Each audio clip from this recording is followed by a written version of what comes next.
Makulit sila eh. Sabi namin, best friend lang kami ni Cassie. Best friends talaga eh. Pinag-usapan kamakailan ang naging sagot ng singer na si Darren Espanto patungkol sa nalilink sa kanyang si Cassie Legaspi. Nilinaw niya na malapit lamang daw silang magkaibigan ng kapuso actress. Best friends raw ang turingan nila sa isa't isa.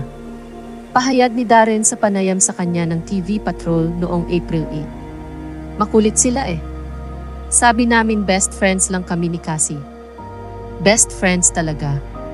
Parang it's something that a lot of people, I guess, won't get. Hindi ko alam kung paano i-explain, but syempre andun pa rin yung pagmamahal namin para sa isa't isa.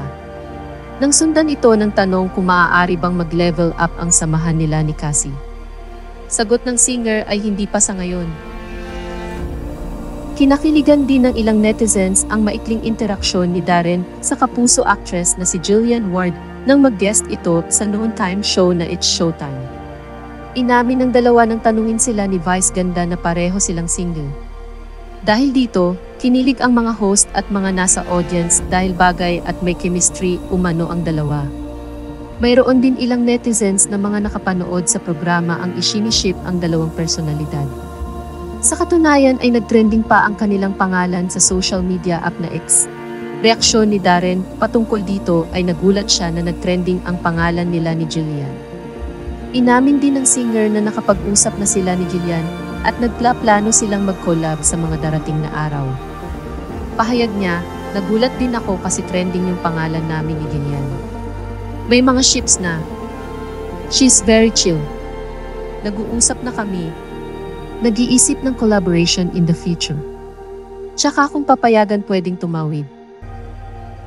Samantala kaugnay nito ay pinagpapalagay ng ilang netizens na maaaring konektado sa naging sagot ni Darren ang cryptic post ng ina ni Cassie Legaspi na si Carmina Villaruel.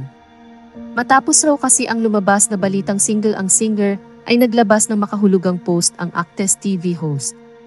Ani sa post ni Carmina, "Don't expect the same in return." Halos kasabay nito ang cryptic post din ni Cassie kung saan ibinahagi niya ang kanta ng singer na si Olivia Rodrigo na may titulong Favorite Crime. Kung saan ipinapahayag ng kanta na bahagyang may pananagutan rin ang taong nagmamahal sa kanyang pagkasawi sapagkat hinayaan niya ang kanyang sarili na tratuhin ng masama sa relasyon. Napakomento naman ng ilang netizens sa isyong ito. Anila, yan na naman tayo sa friends lang. Alam ko MU kayo pero nagkalabuan, kaya napunta na lang sa friends. Strict ang parents ata. Overprotective naman si Carmina. Wala naman masama kung pinoprotektahan mo mga anak mo pero huwag ka na lang nakikisawsaw. Kung ganyan ka ng ganyan kawawa mga anak mo, sila ang mapupuna at nababash. Suportahan mo at bigyan mo lang advice, hindi yung pati ikaw nagbibitaw ng kung ano-ano. Maawa ka naman sa mga anak mo. Diyan sila babagsak pag ganyan ka. Support lang kailangan ng mga bata. Alam ko walang magulang na di protektahan mga anak. Naiintindihan namin yun.